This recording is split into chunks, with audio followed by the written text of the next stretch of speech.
성경 통독을 돕는 성경 공부 구약 8번째 시간입니다. 창세기 4번째고요. 창조시대가 들어갑니다. 오늘 첫 번째는 누가 왕인가 라는 주제로 내용을 한번 살펴보겠습니다.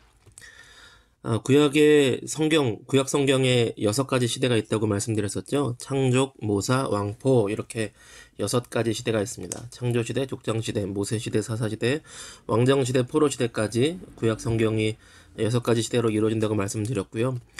그 중에 창조시대와 족장시대가 창세기에 다 들어있습니다. 창세기 전반부는 창조시대, 그리고 후반부는 이제 족장시대의 이야기가 들어갑니다. 이제 창조시대를 두 번에 걸쳐서 볼 텐데요. 창세기를 보면 이렇게 나눠볼 수가 있습니다. 그 1장에서 11장까지를 창조시대, 그걸 1부라고 볼 수 있죠. 창세기 1부, 창세기 2부는 12장부터 50장까지를 볼 수 있고, 족장시대가 이렇게 나눠져 있습니다. 5사건, 5사람, 이렇게 내용을 구분해서 볼 수 있고, 5사건은 창조, 타락, 사회, 홍수, 그다음에 민족들이 퍼져가며 바벨탑 사건이 일어나죠. 그다음에 아브라함, 이삭, 야곱, 유다, 요셉 이런 5명의 주요 인물이 족장들이 있습니다. 특별히 족장이라 그러면 아브라함, 이삭, 야곱 정도를 족장이라고 부르고 이제 시대로는 이제 같이 부르긴 합니다. 이렇게 장소는 비옥한 초생딸 지역, 신할 평야 위주로 많이 나오고요. 그다음에 여기서 아브라함은 하란 땅에 있다가 가나안으로 가고, 가나안 지역에서 목축업을 하다가 요셉과 함께 애굽으로 들어가는 이야기가 진행되게 됩니다. 창세기 1부, 창세기 1장에서 11장까지를 창조시대라고 그랬습니다. 그리고 하나님 나라 관점으로 성경을 볼 때에 우리가 하나님이 진짜 왕이시다, 그리고 하나님 형상을 잃어버리지 말자, 이것이 중요한 주제라 그랬는데, 그것을 가지고 성경이 읽어지네 라는 책에서는 이런 식으로 봐요. 누가 왕인가? 그래, 섞이지 말아라, 이렇게 봅니다. 그래서 오늘은 누가 왕인가를 위주로 볼 것이고, 섞이지 말아라는 다음 주에 보겠습니다. 섞이지 말아라는 이제 제가 이제 물들지 말고 물들여라 이렇게 정리를 했는데, 원래는 내 책 내용은 정복당하지 말고 정복해라. 그러니까 하나님 나라가 세상 문화, 하나님을 떠난 나라에 정복당하지 말고 하나님 나라 문화로 정복해라. 그러니까 구원의 복음으로 정복해라.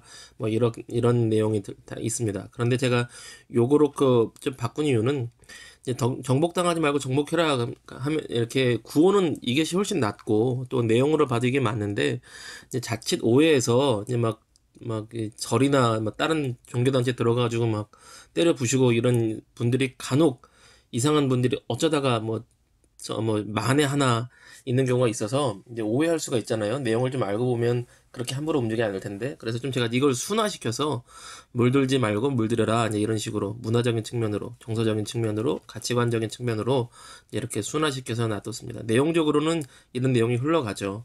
예. 그건 이제 같이 내용을 읽으면서 보시면 크게 오해를 안 하실 거라고 봅니다. 자, 오늘은 누가 왕인가 라는 것을 중심으로 1장에서 11장까지 창조시대의 내용을 볼 텐데요. 다음 주에는 이제 섞이지 말아라 하는 내용으로 창조시대를 한 번 더 볼 테고요. 자, 오늘 누가 왕인가를 주제로 한번 보겠습니다. 1장에서 3장까지, 창세기 1장에서 3장까지는 이제 아담의 이야기가 나오죠. 하나님의 천지 창조와 아담의 이야기가 나오는데, 천지 창조를 통해서 하나님께서 온 우주 만물의 왕이심을, 창조주이심을 나타내십니다. 그런데 아담이 그것을 거절하고 자기가 왕이 되려는 이야기가 1장에서 3장까지가 있죠. 하나님께서 창조주시고요. 그리고 당연히 다스릴 권한이 있으시죠. 당연히 하나님이 왕이십니다. 근데 하나님께서 아담을 지으시고 이 땅에 왕 같은 존재로 세우세요. 생육하고 번성하고 복 주시고, 또한 온 땅을 정복하고 다스리라 라는 말씀으로 이 땅의 관리 책임자로 세우셨습니다. 이 땅의 왕 같은 존재로. 그런데 하나님께서는 선악과를 두시고 그것을 먹지 말라라는 규율과 계명을 주심으로써 너를 이 땅의 왕으로 세웠지만 진짜 왕은 하나님이시다 라는 일종의 계약서 같은 역할로 선악과를 두신 것이죠. 그러나 아담이 하나님의 통치를 거부하고 왕의 자리를 차지합니다. 내가 왕의 자리에 오르겠다, 이렇게 구테타를 일으킨 것이죠. 그것을 죄라고 합니다. 하나님을 떠나 자기가 왕이 되려고 하는 것. 세상에서 죄라고 말하는 것보다 더 근본적인 죄를 말하고 있는 것이죠. 하나님을 떠나 하나님의 뜻을 벗어나서 자기 뜻대로 사는 인간 역사가 비로소 시작이 되는 것입니다. 두 번째로 이제 창세기 4장에서 10장까지를 보면 이제 사람 중에 누가 왕이 될 것인가. 아담이 왕이 되려고 떠났는데 하나님께 이제 징계를 받지만, 하나님께서 왕이 되는 자리를 거절한 인간은, 이제 이게 문제죠. 누가 왕이 되지? 이제 사람이 많아지니까요. 창조주 하나님의 통치를 거부한 인간 사회는 그 인간 중에서는 누가 왕이 될 것인가라는 문제로 이제 그게 관건이 되는 것이죠. 누가 왕이 될까요? 하나죠. 힘이 센 사람이 되겠죠.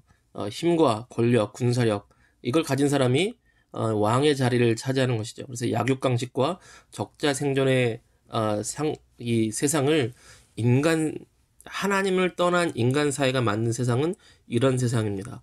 힘 있는 자, 권력 있는 자, 군사력 있는 자가 왕이 되고 그들을 위한 약육강식과 적자 생존의 세계로 만들어 버리죠. 그래서 인간의 역사를 전쟁의 역사라고도 부르나 봅니다. 왕의 자리를 차지하고 하나님의 자리를 차지하려는 인간의 모습이 계속 이어지고요. 그래서 파라오나 로마 황제처럼 뭐 자기가 뭐 신의 대리자다 혹은 로마 황제처럼 내가 신이다라는 인간들이 등장을 하기 시작합니다. 로마 시대의 기독교인들이 박해를 받았던 이유 중에 하나가 로마 황제가 내가 신이다, 내가 주님이다 이렇게 요청을 하니까 기독교인들이 아니 당신은 왕이고 주님은 예수님이시지 이렇게 대들었다가 이제 핍박을 당하는 거죠. 사실 대들었다고 보기 어렵죠. 그게 사실이잖아요. 근데 모든 사람들이 거기에 굴복을 했습니다. 왜냐면 다른 사람들은 어떤 신을 섬기도 상관이 없었거든요. 나 복주고 나를 부유하게 해주고 나를 뭐 권력을 얻게 해주는 어떤 신은 상관없다. 그래서 많은 신들을 다 섬겼습니다. 다다익선이다 그러고 로마 황제 신으로 섬기는 건 문제가 되지 않았어요. 그런데 예수님의 사람들, 하나님의 사람들은 그걸 인정할 수가 없었던 거예요. 만왕의 왕이시며 만주해주는 하나님 한 분뿐이시고 하나님의 아들 독생자 예수 그리스도만이 우리의 구주시고 주님이시다. 이것을 결코 포기할 수가 없었던 겁니다. 그래서 죽어가면서까지도 그 주장을 굽히지 않고 하나님만을 왕으로 섬겼던 사람들이 그리스도인들이었죠. 근데 어쨌든 그렇게 힘과 권력으로 왕의 자리를 차지하고 나면 하나님 자리를 차지하고 내가 왕이다 하는 인간들이 등장해 왔습니다. 이거 실제 역사죠. 그래서 4장에서 보면 이제 그런 인간의 힘으로 군림하는 세상 중에서 아담 이후에 바로 가인이 동생 아벨을 죽이는 최초의 살인 사건이 벌어지고요. 6장 가면 네피림이라는 사람들이 등장합니다. 네피림이 누굴까? 왜 등장했을까? 사람의 아들들과 뭐 하나님의 아들들과 사람의 딸들이 결혼해서 네피림이 생겼다는데 그 얘기는 다음번에 하고 어쨌든 네피림이라는 사람이 등장을 해요. 이 사람은 장부고 용사인데 이제 거인입니다. 큰 사람들이에요. 네피림의 후손들은 다 거인입니다. 나중에 가나안 땅에서도 발견이 되고 다윗 시대에 있었던 골리앗도 네피림의 후손이라고 보고 있습니다. 힘으로 군림한 왕이죠. 창세기 6장에서 이 시대의 왕은 네피림 이 사람들이 왕으로서 이 땅을 다스린 겁니다. 왕은 문화를 만들죠. 왕은 문화를 만듭니다. 그럼 네피림이 다스리던 문화가 어떤 문화였느냐? 창세기 6장 5절 보겠습니다. 같이 읽을게요. 시작. 여호와께서 사람의 죄악이 세상에 가득함과 그의 마음으로 생각하는 모든 계획이 항상 악할 뿐임을 보시고. 아멘. 네피림이 다스리던 그 당시의 문화, 그 노아 시대의 문화는 이런 상황이었습니다. 사람의 죄악이 세상에 가득하였고 마음으로 생각하는 모든 계획이 항상 악할 뿐인 세상의 문화를 만들어낸 거예요. 하나님께서 그것을 두고 보실 수가 없습니다. 노아 시대의 네피림 문화로 인해서 결국 6장에서 9장까지 이르는 하나님의 홍수 심판이 이루어지게 됩니다. 하나님의 홍수 심판을 통해서 역사의 진짜 왕은 하나님이시다. 역사의 진짜 주관자는 하나님이시다. 라는 것을 다시 밝히 나타내시는 것이죠. 그것으로 끝나면 좋을 텐데 홍수 심판 이후에 노아의 자손들이 세상에 번성해 나갑니다. 그리고 이후에 나타난 인류 족속에도 네피림 같은 사람들 그 문화가 계속 이어져 갑니다. 창세기 10장에 니므롯이라는 사람이 등장을 하는데요. 자기 나라를 세워요. 창세기 10장 8절에서 12절 보면 자기 나라를 세웁니다. 이 시대의 왕이 된 것이죠. 네피림의 문화, 니므롯의 나라, 니므롯의 또 문화 이것이 이어져서 창세기 11장의 바벨탑 사건으로 이어지게 되는 것입니다. 자, 창세기 11장의 바벨탑 사건, 여러 민족들이 등장을 하며 바벨탑을 쌓고 하나님께서 흩으시는 내용인데 바벨탑은 이 바벨이란 나라는 바벨탑의 사건을 만든 이 나라는 인류 일반 역사의 국가 개념의 전형이라고 볼 수 있어요. 다 인간 사회의 모습은 국가는 다 닮았다 이런 거죠. 대표적인 모습이다 이런 겁니다. 어떤 거냐면 일단 자세히 구절구절을 좀 보면 11장 2절에 신할평지라는 좋은 땅을 만납니다. 신할평지라는 좋은 땅을 만나고 거기서 이제 살자고 해요. 우리 여기 모여 살자. 그런데 그냥 행복하게 잘 살았으면 그나마 좀 괜찮았을 텐데 우리 탑을 쌓아서 우리 하늘까지 쌓아서 우리 이름을 내자. 뭐 하나님하고 맞먹자 이런 뜻이죠. 그리고 11장 4절에 흩어짐을 면하자. 그냥 모여서 큰 강대한 국가를 만들자 이런 얘기입니다. 그러니까 신할평지라는 좋은 땅이 있고요. 또 이름을 내자 그랬으니 우리의 주권, 니무롯 같은 뭐 그런 왕권, 우리가 그 왕의 이름을 내자. 뭐 우리의 권력을 하늘까지 닿게 하자. 뭐 이런 것이고 흩어짐을 면하자. 또 더욱더욱 모여서 국민을 이루고 더욱더욱 많이 모여서 강성한 나라를 이루자라고 하는 겁니다. 국민이 많아서 국민을 먹여 살릴 수만 있으면 사람 수가 많은 게 좋죠. 중국도 사람 수가 많으니까 유리한 면이 있죠. 인구수로 인해전술 같은 부분에 있어서요.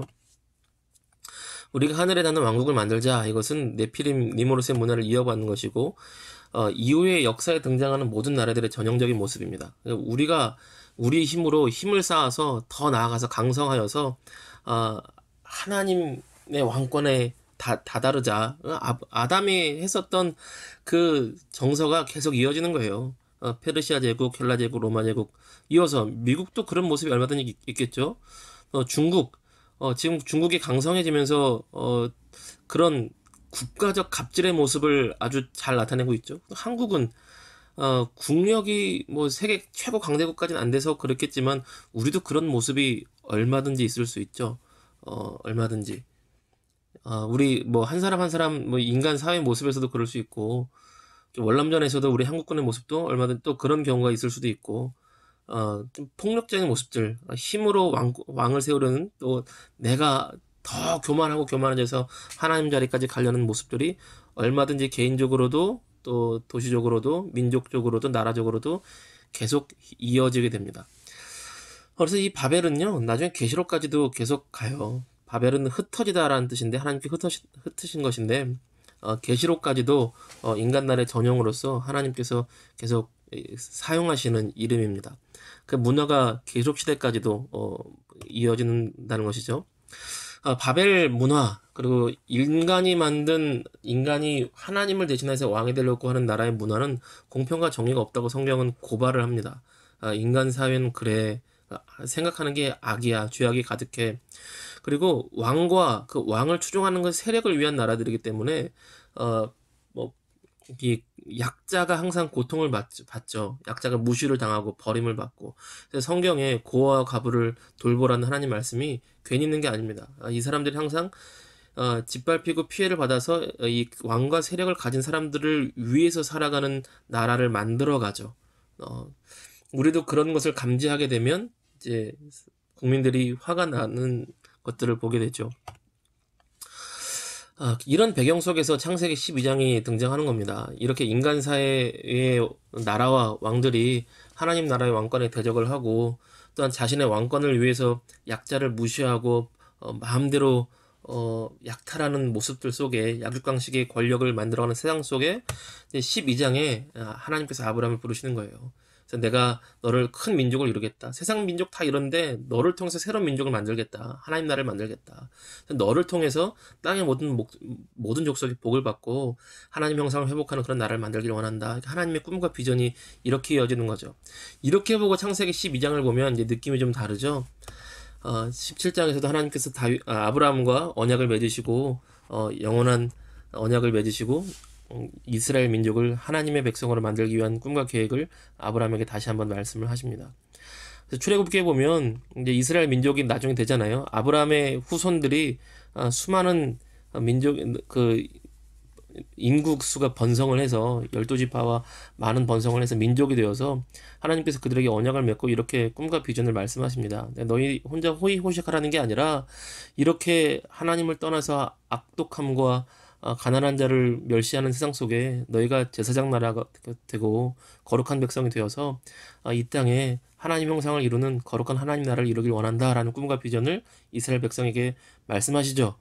그러나 안타깝게도 이스라엘 민족은 하나님의 이 꿈과 비전대로 살아가지 않고 엉뚱하게 선민 사상을 가지고 하나님이 나만 특별히 사랑하셔 뭐 이런 말을 하고 살아가는데 좀 안타깝죠.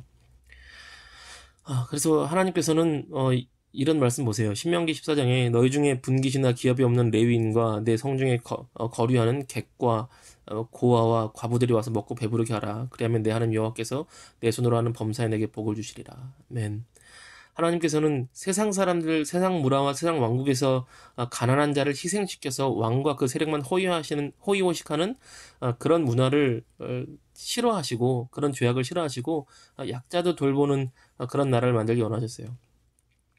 가난한 자를 불쌍히 여기는 것은 여호와께 구워드리는 것이니 그의 선을 갚아주시리라. 하나님께서 너무 기뻐하신다는 거죠. 내 이웃 사랑하기를 내 자신과 같이 사랑하라. 이거 예수님께서 하신 말씀인데 레위기에서 하신 말씀을 예수님께서 가져오신 거죠. 창세기 1부, 창세기 1장에서 11장까지 창조시대 이렇게 정리해봤습니다. 하나님 나라 관점으로 볼 때 누가 왕인가? 하나님 진짜 왕이시다. 섞이지 말아라. 이제 다음 주에 볼 것인데 누가 왕인가? 우리가 하나님만 왕으로 섬겼으면 좋겠습니다. 다음번에는 섞이지 말아라 라는 내용을 볼 텐데요. 세상의 왕은 자기를 위해 백성을 희생시킵니다. 그런데 하나님 나라 왕 대신 예수께서 백성을 구하기 위해 자기 자신을 희생하시죠. 여러분, 예수님을 믿는다는 것은 예수님을 왕으로 섬기는 하나님 나라 백성이 되는 것입니다. 우리가 하나님 나라 백성으로 살아가는 기쁨과 영광, 그리고 하나님 나라 백성으로 살아가는 자부심이 있었으면 좋겠습니다. 우린 이런 왕을 섬기며 살아가는 거예요. 인간이 스스로 만든, 우리 탐욕으로 만든 왕국, 나라는 결국 하나님 앞에 바벨과 같은 모습이 될 것이고 하나님의 주권 앞에 무너지고 흩어지게 될 것입니다. 영원한 왕국, 또 가장 아름답고 자부심 있는 영광스러운 왕국, 하나님 나라 백성으로 살아가는 예수님의 사람들 다 되시기를 주님의 이름으로 축복합니다.